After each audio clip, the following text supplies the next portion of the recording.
Kepengen punya Harley tapi budget baru dapat R25. Nah, cobain aja ini, Kiwe Benda 252. Menurut gua ini adalah salah satu opsi buat kalian yang kepengen punya motor mesinnya V-twin kayak Harley, kayak KTM, tapi budgetnya baru ada kekumpul 70 jutaan. Opsinya salah satunya tuh ini, Kiwe Benda 252. Dan menurut gua pribadi teman-teman ya, motor ini adalah motor yang bagus. Bagusnya kayak gimana? Ikutin terus videonya ya. Sebelum kita bahas motornya, gue yakin pasti kalian banyak yang bertanya, apa itu motor Kiwe Benda? Ini adalah sebuah merek yang sebenarnya yang Kiwe-nya itu adalah merek dari Eropa, dari negara Hungaria, yang udah ada dari tahun 99, teman-teman. Sekarang di Indonesia ini sudah motornya CKD, tapi memang pabrikannya sekarang ada di Cina. Mungkin kalian akan langsung nge-dislike video ini ketika dengar motor Cina. Tahan dulu teman-teman. Menurut gua, di motor ini udah nggak kelihatan lagi motor Cinanya. Kenapa? Karena build quality-nya sudah jauh lebih baik dibandingkan dengan motor Cina beberapa tahun ke belakang, teman-teman. Dan gue yakin, kalau misalkan ini mereknya bukan Kiwe Benda ya, kalau ini mereknya adalah merek motor yang datang dari merek Jepang, pasti kalian akan kepengen deh. Kayak gimana sih emang build quality motor Cina sekarang kayak di Kiwe Benda 1 ini? Sebelumnya motor Cina tuh memang identik dengan build quality yang kurang bagus. Ya itu udah dari zaman dulu selalu orang bilang seperti itu, produk buatan Cina tuh build quality-nya jelek apa dan sebagainya. Dan gue pun setuju gitu ya. Gue pernah punya pengalaman pribadi sama sebuah merek motor Cina yang ternyata memang build quality-nya di bawah ekspektasi. Tapi ketika gue ngeliat motor ini di Gias tahun lalu bareng sama Omobi, gue cukup kaget. Kenapa? Karena menurut gue build quality setidaknya dari yang bisa gue sentuh dan gue lihat itu sudah jauh lebih bagus, jauh lebih rapih dibandingkan dengan motor Cina yang dulu teman-teman.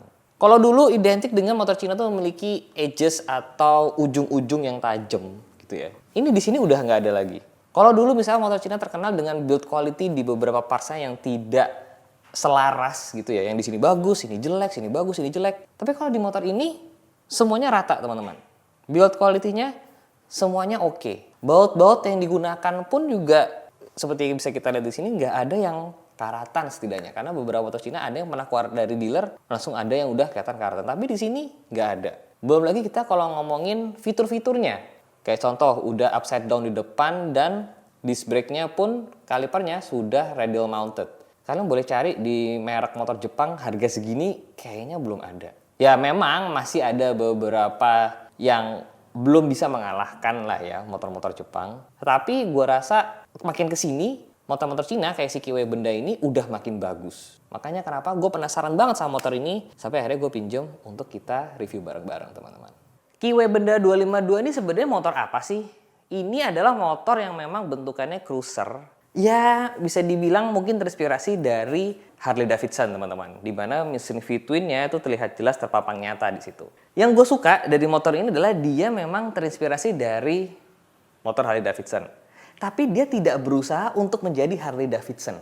Disitulah kenapa motor ini menurut gue itu punya ciri khas tersendiri gitu ya, punya identitas tersendiri yang sebenarnya cocok banget sama pasar Indonesia. Mesin 250 cc ya kan, dan yang jelas tidak kena pajak barang mewah. V-twin, beratnya hanya 180 kg, enteng, pendek lagi. Dan motornya pun juga tidak begitu besar. Jadi sebenarnya memang motor ini itu lebih cocok di Indonesia dibandingkan Sposter, bahkan kayak Sposter yang punya gua. Kalau gitu, coba kita bahas yuk. Kita pretelin nih dari depan sampai belakang kayak gimana sih si Kiwe Benda 252 ini. Dari depan bisa kita lihat motor ini keker teman-teman. Dari mulai suspensinya yang dia ini upside down, bahannya pun juga bagus, bikinannya pun juga bagus, presisi teman-teman. Disc brake di depan dia sudah radial mounted dan ini sudah ABS. Jadi dia sudah canggih. Memang kalau gue personally ya, gue kurang suka sama bentuk peleknya. Menurut gue bentuk peleknya bisa lebih bagus antara pakai spoke atau yang mungkin pakai jari-jari aja. Tapi gue rasa itu bukan sebuah hal yang susah untuk diganti. Nah, ngomongin soal lampu, ini lampunya sudah LED, ada tulisan bendanya di situ. Tapi ya, balik lagi, kayaknya ini diganti juga bisa kalau kalian nggak mau ada tulisan bendanya di depannya. Tapi yang bikin gue amazed adalah bahan di sini nih. Nah, ini awal-awalannya gue expect bahan ini adalah plastik. Tapi ternyata Ini sebuah kayak bahan cast aluminium gitu ya, atau stainless. Jadi terlihat kokoh dan bagus. Dan juga headlightnya ini, itu kisi-kisinya di sini terekspos. Malah menurut gue jadi bagus, jadi punya detail sendiri. Nggak terlalu klasik gitu ya, tapi juga tidak terlalu futuristik yang membuat motor ini wow, oke juga. Dan di sini seperti kalian bisa lihat sen-sennya semuanya itu presisi, jarak-jaraknya semuanya itu benar-benar presisi. Kabel-kabel di sini ada pengikatnya biar nggak berantakan kemana-mana. Terus kabelnya juga ada yang dikasih cover kayak gini nih, ya kan? Jadi terlihat rapih. Kabel-kabel semua masuk ke dalam. Bener-bener ini udah rapih banget. Dan motor ini sudah radiator alias sudah water cooled, tapi radiatornya juga tersembunyi dengan rapi di sini nih. Ini kalau misalkan yang nggak sadar mungkin nggak tahu nih kalau ini sebenarnya radiator, tapi balik lagi di desainnya oke, bahannya pun juga oke.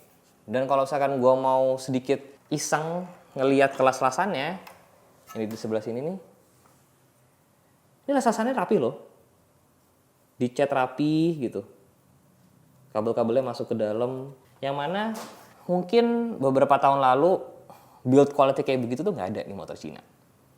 Bagus Kiwi benda. Kuncinya sendiri bentukannya lumayan menarik, mengingatkan gue sama kunci dari Italjet. Jadi dia belum kilas, kita tetap harus masukin ke sini, ya kan? Kalau kita lihat dashboardnya, ini juga menarik nih teman-teman. Karena biasanya kalian itu bisa menilai sebuah motor rapih atau enggak tuh dari switch yang ada di sini nih, ya kan? Biasanya ada yang berantakan, goyang-goyang, nggak rapi, print-printannya. Tapi di sini menurut gue sudah rapi loh. Build quality-nya bagus, pecah-pecahannya bagus, ada hazardnya, ada tombol buat matiin traction control juga. Kemudian dari handle remnya pun juga tidak terlihat murahan. Biasanya ini nih bagian yang kayak dilupakan gitu, kayak apa aja deh yang ada gitu. Kemudian dari spionnya memang tipikal kayak spion yang aftermarket gitu, tapi ya lumayan lah. Menurut gue langsung dapat spion bar N. Terus juga instrumen clusternya di sini itu sudah LED berwarna gitu ya. Informasinya lengkap, ada bensin, ada gigi, ada RPM, ada speed juga. Harley Davidson gue aja nggak ada tuh indikator bensinnya, tapi ini ada, dan juga ada indikator giginya teman-teman. Posisinya pun juga bagus di sini, mirip kayak beberapa Harley Davidson atau motor-motor cruiser, memang ada yang speedometernya ke bawah kayak gitu teman-teman. Sebelum kita bahas mesinnya, gue mau bahas tentang posisi berkendaranya dulu. Karena motor ini seperti gue bilang tuh cocok banget sama postur orang Indonesia, yang tinggi rata-ratanya 160-170an lah. Lihat deh, gue bisa menapak dengan sempurna, ya kan? Terus juga proporsinya gitu ya, gua tidak kekecilan di motor ini. Karena kalau gua misalkan naik fat boy gitu ya, kalian mungkin bisa ngebayangin, wah Deddy Mas kata kecil banget. Tapi di sini enggak sih. Menurut gua proporsinya pas. Terus kakinya dia memang ada di depan. Gua sih jujur sebenarnya kalau gua pribadi lebih suka kalau footstepnya ada di tengah sini nih, gitu. Karena kalau buat di dalam kota akan lebih enak. Cuman dia datang secara standar agak di depan begini, yang mana sebenarnya kalau buat jarak jauh lebih enak. Tapi kalau misalkan kalian mau tinggal dipindah sih harusnya nggak gitu susah. Posisi stangnya, dia menurut gua agak terlalu lebar, ya, agak terlalu lebar. Jadi kalau buat nyelap-nyelip gitu tadi gua pakai agak deg-degan juga ini nyenggol ke mobil. Tapi balik lagi, bukan hal susah karena cuma tinggal diganti stang biasa aja, cari yang agak lebih pendek gitu, agak lebih naik, gua rasa juga solve the case gitu ya. Beratnya hanya 180-an kilogram, jadi super enteng. Dan yang gue suka juga adalah biasanya banyak orang bilang, ah motornya plastikan, ah nggak motor laki gitu ya. Di motor ini banyak yang stainlessnya ataupun juga aluminiumnya. Ini bukan kondom, ya bukan kondom. Fender belakang juga bukan plastik teman-teman. Yang plastik yang gue temukan itu ada di body part di fender depan aja. Kalau yang sini, ya ini masih plastik lah, ini plastik. Tapi setidaknya bagian tangki yang gede ini sama belakang sini, dia bukan plastik. Ada beberapa kelemahan di bagian belakangnya Kiwi Benda 252 ini. Yang pertama adalah jok. Jadi kalau misalkan kalian mau boncengan, gua saranin sih joknya dibentuk ulang. Karena memang ini kurang enak buat boncengan teman-teman. Agak terlalu kecil dan agak dilosor ke belakang gitu. Sama yang kedua menurut gua adalah peleknya. Mungkin secara desain tadi gue udah jelasin kalau gue kurang suka. Tapi yang membuat gue di bagian belakang ini sayang banget sebenarnya gitu adalah kekecilan di belakang. Antara pelek atau bannya yang menurut gue terlalu kecil. Kalau ganti pelek mungkin agak sedikit lebih repot ya. Karena ini ring 15. Kalau mau sebenarnya tinggal ganti ban yang lebih gendut. Ganti ban yang lebih gendut, lebih tebel gitu ya. Ini proporsi belakang ini langsung berubah nih. karena langsung terisi banget di bagian. Kalau sekarang itu kayak agak kosong di belakang sini. Apakah kalian setuju? Motor ini kerennya juga sudah tidak pakai rantai lagi. Dia pakai belt ya kayak Harley yang ada di sebelah kiri situ. Jadi kalau pakai belt itu biasanya less maintenance ya. Kayak Harley itu beltnya bisa lama banget dan juga lebih halus. Tarikannya itu lebih halus dan juga tidak berisik, teman-teman. Tentunya sudah disc brake juga di belakang. Untuk suspensinya nanti akan kita bahas ketika lagi riding, teman-teman. Dan tentunya kita harus bahas mesinnya yang menurut gue menjadi value utama di motor ini. 252 cc V-twin water cooled, teman-teman. V-twin, ya kan. Ini adalah salah satu dari sedikit opsi di Indonesia untuk mendapatkan mesin V-twin di bawah 300 cc. Makanya kenapa menurut gue ini akan menjadi main selling point ya dari motor ini, teman-teman. Dia memang sudah motor yang modern lah ya, sudah injeksi, water cooled. Jadi memang kalau kalian mencari suara yang rendah ataupun suara idle yang memang kayak Harley banget, ya tentunya nggak akan bisa. Tapi menurut gua untuk mesin 250 cc ini kalau ganti knalpot ya, kalau ganti knalpot suaranya akan keren. Jadi kita coba dengerin dulu kali ya.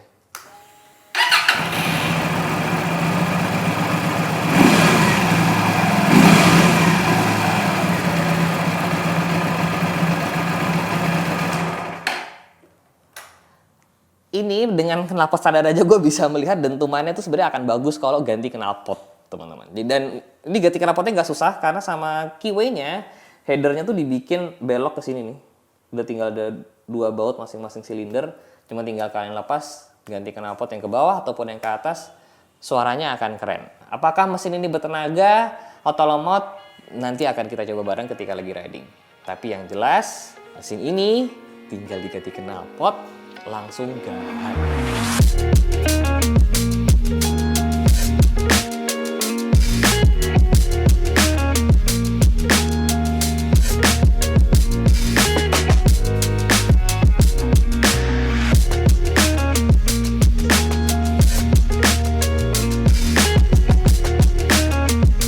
Keyway Benda 252. Riding tipis-tipis sambil sedikit gerimis. Anjay, kayak lagi bikin puisi gue. Jadi kayak gimana sih motornya? Menurut gue sih motornya ya, ini kalau misalkan pakai brand Jepang gitu ya, ini bakal laku banget sih sebenarnya. Cuman karena di Indonesia orang masih sangat-sangat terpaku dengan merek gitu ya.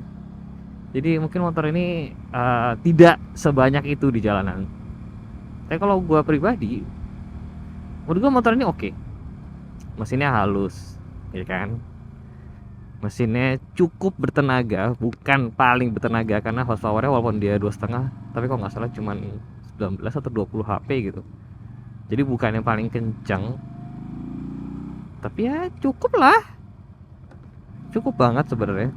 Kopling enteng, rem enak, posisi berkendara cuman ya kalau gue sih sebenarnya prefer ke tengah, tapi ya masih oke lah.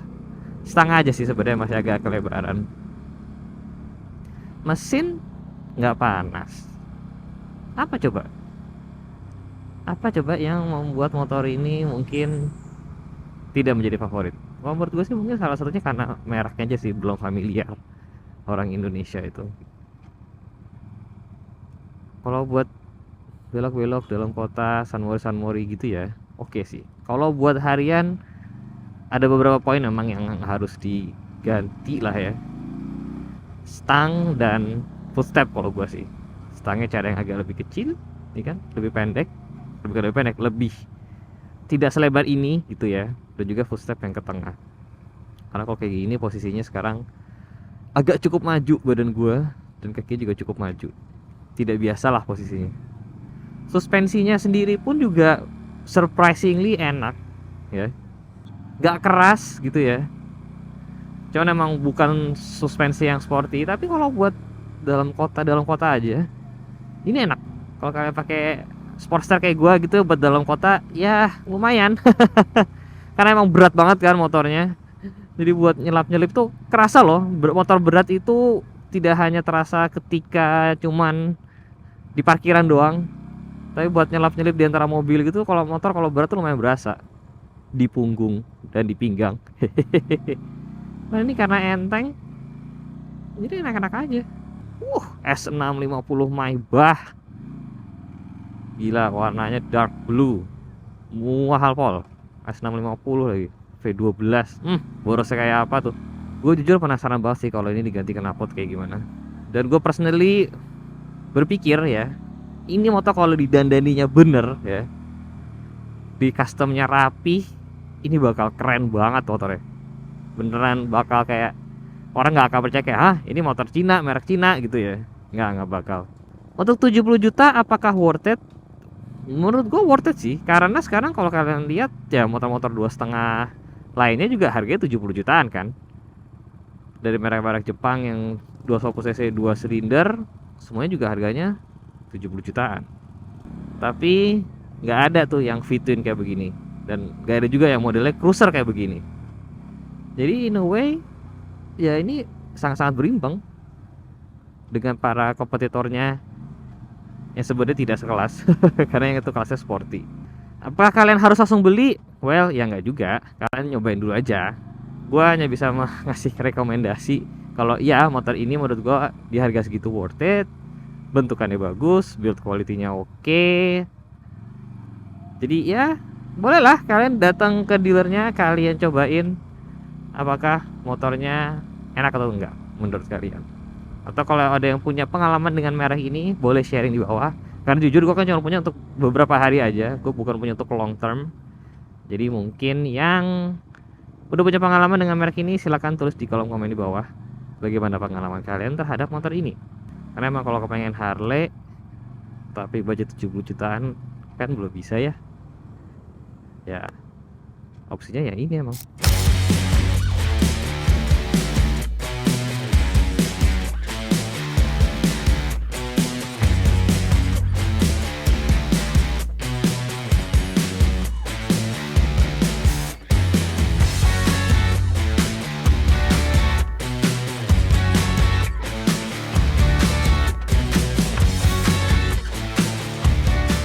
Oke, kalau begitu teman-teman, sekian dulu aja untuk video singkat nyobain si Kiwi Benda 2,5 ini.